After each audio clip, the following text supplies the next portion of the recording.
main priority for the aquaculture sector under the Marine Biodiversity Scheme will be to ensure the environmental sustainability of the aquaculture sector over the lifetime of the programme, and also to protect marine biodiversity in habitat areas.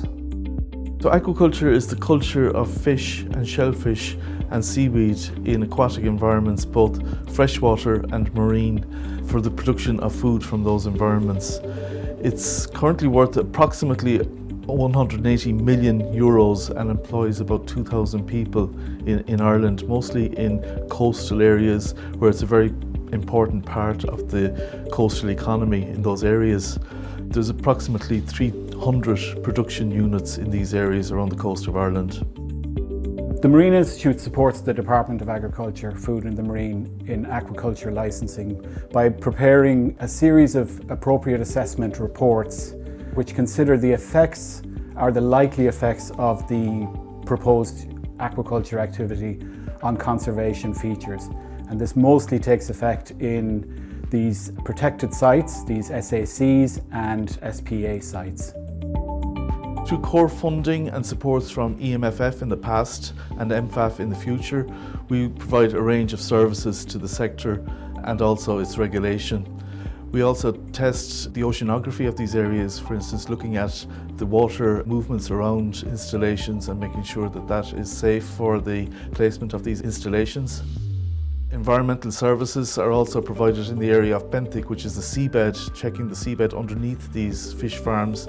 We also provide a range of services in the area of socioeconomics and fisheries interactions, and also importantly providing support for licensing of aquaculture installations. So we provide a lot of support and services to the department when it comes to licensing. If an activity is considered significant, it means that that proposed activity may cause harm to a conservation feature.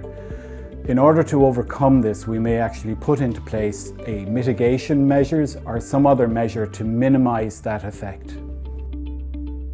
An example of a mitigation measure would be perhaps to relocate the proposed activity or the structures away from a sensitive feature, maybe a seagrass bed or something like that. So you want to avoid the effect of the proposed activity. In Dungarvan Harbour, also in relation to birds interactions, we created, or allowed to be created, a very large swath up and down the shore, which removed all structures, and this allowed the birds then to move up and down freely with the tide to feed as the tide was coming in and out. All aquaculture operations are subject to licence, and these are granted by the Minister of Agriculture, Food and the Marine. All of these licence applications are subject to review and the likely impact that they will have on aquatic environments.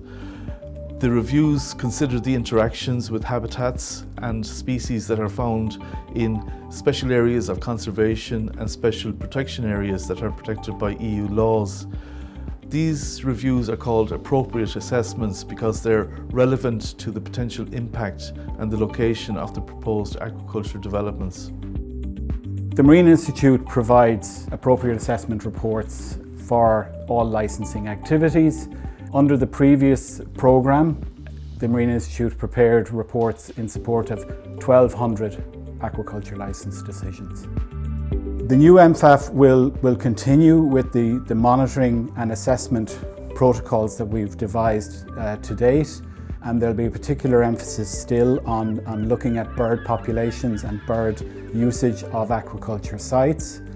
In addition, given the potential risks from climate change, we are also instigating a programme around the coast looking at the proliferation of the Pacific oyster in certain areas.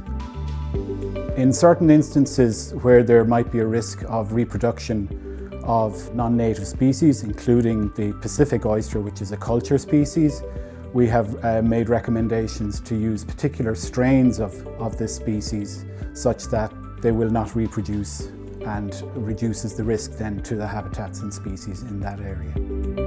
There's a proposed research project to look at developing ecological carrying capacity models for shellfish aquaculture in bays and around the coast.